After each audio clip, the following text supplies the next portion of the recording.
Columbia River Highway is really the legacy of the whole Department of Transportation and the whole legacy of the state of Oregon. It's an amazing opportunity to take an old road and turn it into a trail. When you connect all of the pieces together, that's going to be transformational.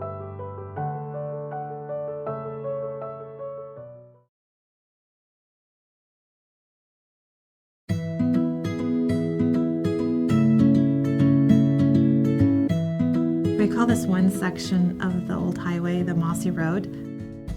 Probably the last car that went over that road was probably in the 1940s. It's one of the sections that gets you away from the interstate. It's amazing because you're just a few yards in relative terms from 84 and you feel like you're years away. And it's dreamy and magical, and it'll be actually amazing for trail users to access it again. Challenge with the Mossy Road section is not the Mossy Road. It's getting up to the Mossy Road and getting down from the Mossy Road back down to I-84. The old highway used to go out towards the river, it curled around, it came back, and it picked up grade gently as it went around. Well, with Interstate in position now, our only option is to put in a viaduct, which is basically a bridge that is not over water, it's over land. And so we're going to have about an 800-foot long structure that will take you from one segment of the old highway at the lower elevation to the Mossy Road segment of the old highway, which is about 40 feet above that.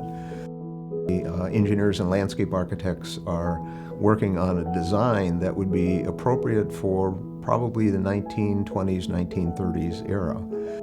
This was a real challenge during the design to figure out how we would get back down to the interstate level.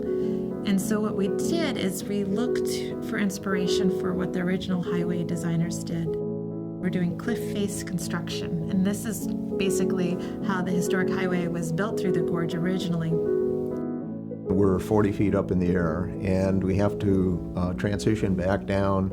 So we do have to do some blasting along a cliff face. It's going to be a matter of you're looking at a cliff now, and when the work is done, you'll be looking at a cliff which is slightly different, but will be so similar that, again, the casual observer will probably not notice that things have changed.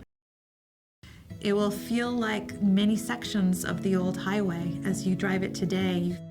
So this will be a recreation of what was there before, but it actually will allow us to get down that 40 feet back to the shoulder of I-84.